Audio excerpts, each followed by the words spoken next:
ওকে, আমরা বিমের ডিজাইন শুরু করি। দেখেন বিমের ডিজাইন প্র্যাকটিক্যালি অনেক বেশি ব্যবহার হয়। এটা মানে হ্যান্ড ক্যালকুলেশনটা কখন ব্যবহার হয়, কারণ হলো বিমের সফটওয়্যারে ডিজাইন করলে যখন ছোটোখাটো বিল্ডিং ডিজাইন করবেন দেখবেন যে রড দেখাই না, খুবই কম দেখায়। হ্যাঁ, 0.3, 0.2, 0.1 এরকম। হ্যাঁ, তো এই যে এত কম পরিমাণ রেইনফোর্সমেন্ট, এটা আসলে আমাদের যে মিনিমাম, আমরা ইতিপূর্বে অনেকগুলোতে দেখে এসেছি আমাদের কনক্রিটের মিনিমাম একটা রেইনফোর্সমেন্ট আছে, তাই না? সেই রেইনফোর্সমেন্টেও কম আসে এবং ইটিএফসে সেই মিনিমাম রেইনফোর্সমেন্টটা দেখায় না বিমের জন্য। হ্যাঁ, ফুটিংয়ে অন্য সব মেম্বারের জন্য দেখায় মিনিমাম, কারণ কলামের মিনিমাম রড হলো 1%, ঠিক আছে? একটা কলামে কমপক্ষে 1% রড আপনাকে দিতেই হবে। আর একটা মনে করেন ফাউন্ডেশনের ফুটিংয়ে বা পাইল গ্যাপে, হ্যাঁ, টেম্পারেচার অ্যান্ড শ্রিঙ্কেজের জন্য 0.0018 বিটি, এটা ঠিক আছে? সেম স্ল্যাবের ক্ষেত্রে এটা প্রযোজ্য, কিন্তু এই বিমের ক্ষেত্রে নিয়মটা আলাদা এবং সেটা সফটওয়্যারে শো করে না। তো যার জন্য বিমের ক্ষেত্রে কি 1% নাকি না, 1% পার্সেন্টেজের একটা রুলস আছে। হ্যাঁ, কিন্তু সেটা হলো আপনার ইয়ারতে ডিটেলিংয়ের বইতে, মানে এটা ইয়ের মধ্যে শো করে না সফটওয়্যারে আর কি। আমরা ইয়েতে যাই।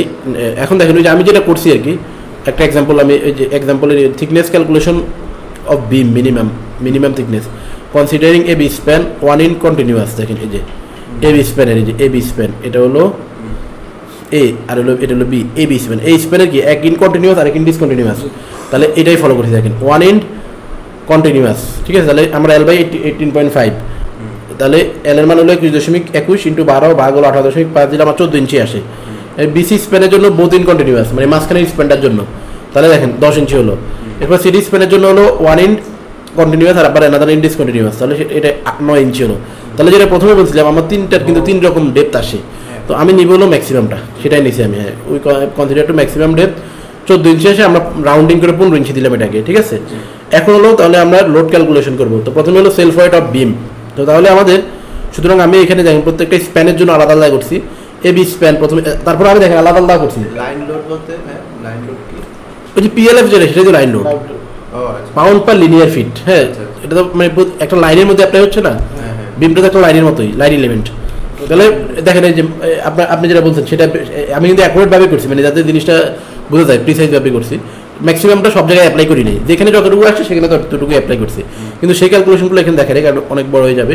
একটা দেখাচ্ছি, বাকিগুলো আমি খাতায় করে এখানে লিখে দিয়েছি আর কি।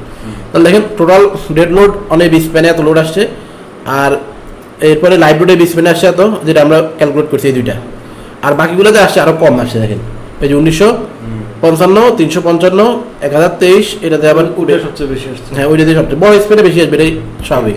হ্যাঁ, তাহলে এই যে এটা হলো। এখন আমরা এটাকে এখানে এই যে দেখাইছি আমি জিনিসটা, দেখেন এই এফএম মডেল করছি, ইউনিফর্ম ডিস্ট্রিবিউটেড লোড।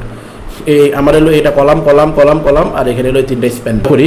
প্রথমটা হলো আপনার মনে করেন সিম্পলি সাপোর্টেড বিম থাকে, প্রথম বেশি হলো আরসিসি বিল্ডিং, বেশি হলো ফিক্সড। হ্যাঁ, ফিক্সড। এরপর হলো আপনার সিম্পলি সাপোর্টেড, হ্যাঁ। এরপরে হলো আপনার হলো ক্যান্টিলিভার, হ্যাঁ, ক্যান্টিলিভার। তো দেখেন ফিক্স সাপোর্ট বিমের ক্ষেত্রে হলো আমাদের আমরা করবো এখন। আর এই দুইটার জন্য আমাদের ইয়ে আছে, আপনার নিশ্চয়ই এটা জানার কথা, WL²/8 ফর্মুলা, ঠিক আছে? পড়ে আসছে না। আর ক্যান্টিলিভারের জন্য ফুটিংয়ের জন্য যেটা করছি সেটাই WL²/2, ঠিক আছে? তাহলে সিম্পলি সাপোর্টের জন্য WL²/8। এই বিমগুলার ডিজাইন, এই সিম্পলি সাপোর্টেড বিমের ডিজাইন আমরা কখনোই সফটওয়্যার থেকে নিই না, কারণ সফটওয়্যারে এটার ভ্যালু খুবই কম দেখায়। হ্যাঁ, মানে দেখা যাচ্ছে লাগেই না। এখন কিছু কিছু মানুষ আছে সরাসরি সফটওয়্যারের উপর ডিপেন্ডেন্ট, মানে সে হয়তো হ্যান্ড ক্যালকুলেশনের টোটালি টুকটাক যেটা জানা দরকার সেটাও জানে না। তো যেটা আমি প্রথম যখন জানতাম না, আমি নিজেও সফটওয়্যারের উপর ফুলি ডিপেন্ডেন্ট ছিলাম, তো আমি কি করতাম, এই ট্যাপসেল যেটা আসে সেটাই দিয়ে দিতাম। কিন্তু এই বিমগুলা, এই সিম্পলি সাপোর্টেড বিমগুলো অবশ্যই অলওয়েজ এই ক্যালকুলেশন করে আপনাকে রড দিতে হবে। না না, সেটা তো হলো থিকনেস, এটা তো হলো মোমেন্ট। হ্যাঁ, মোমেন্ট, ঠিক আছে? ডাব্লিউটা এখানে কি লোড? হ্যাঁ, আমরা যেটা ক্যালকুলেট করলাম সেটাই ডাব্লিউ। তাহলে মোমেন্ট, লেন্থ, হ্যাঁ, মোমেন্ট হলো WL²/8, এটা হলো সিম্পলি সাপোর্টেড জন্য, আর যদি ক্যান্টিলিভার হয় তাহলে হলো WL²/2। ক্যান্টিলিভার বিমের রড সফটওয়্যার থেকে দিলেই চলে, কিন্তু সিম্পলি সাপোর্টেড বিমের রডটা হাতে ক্যালকুলেশন করে দিতে হয়। তাহলে দেখেন আমরা একটা হাতে ক্যালকুলেশন করি, ঠিক আছে? আমার এখানে এক্সাম্পল আকারে নাই কিন্তু, হ্যাঁ, সিম্পলি সাপোর্টেডটা আমি এখন দেখাচ্ছি। তো দেখেন আমরা এই যে লোডটা ক্যালকুলেশন করলাম, ঠিক আছে? তাহলে এটাই যে আমার ডাব্লিউ, এটা হলো ডাব্লিউ, আর এল মানে হলো বিমের লেন্থ যতটুকু। ডাব্লিউটাকে কি ইঞ্চিতে নিতে হবে এরকম কিছু আছে? না, ডাব্লিউটাকে আমাদের করতে ফ্যাক্টর করতে হবে শুধু 1.2 dead load plus 1.6 live load. তাহলে দেখেন আমরা এটা করি, আমরা এটাকে রাউন্ডিং করে নিই, 2212 ধরলাম, আর এটা হলো 423। দেখেন তাহলে আমরা এখানে একটা এক্সাম্পল করি, তাহলে এটা সেভ রেকর্ড আকারে থাকবে, আপনারা পরবর্তীতে বাসায় দেখলে কাজে লাগবে। হ্যাঁ, তাহলে আমার ডাব্লিউ ক্যালকুলেশন, ডাব্লিউ সমান সমান হলো আমার একটা পাইছিল ডাব্লিউ ডিএল পাইছিল 2212, আর ডাব্লিউ এল 423 পেয়েছি, তাই না? তাহলে আমরা যদি কিপে নিই তাহলে এটা হবে 2.212, আর এটা হবে 0.423 কিপ, তাই না?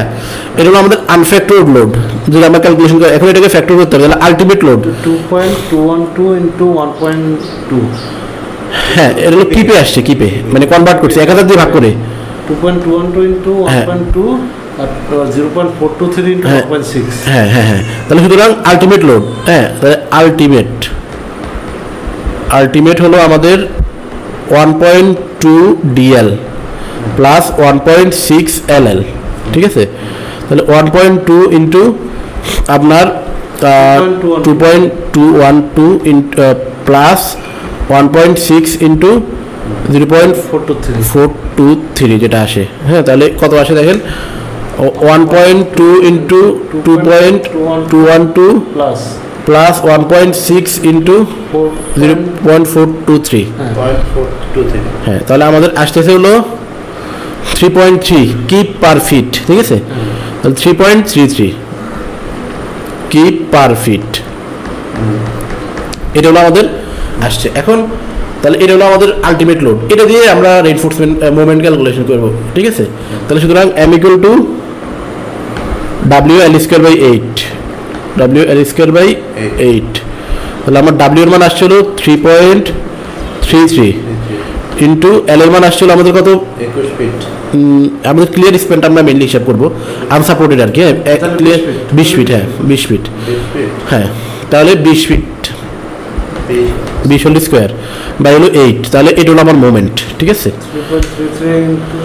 তাহলে 3.33 ইন্টু 20 স্কোয়ার ভাগ 8, তাহলে 166.5, 166.5, এটা হলো কিপ ফিট মোমেন্ট, এটা ইনি হলো কিপ ফিট। তাহলে আমাদের কিপ হিসাব করছি, আর এই যে ফিট, তাহলে কিপ ফিট। তাহলে এখন আমরা রেইনফোর্সমেন্ট বের করবো, তাহলে 167 ধরতে পারি আমরা এটাকে।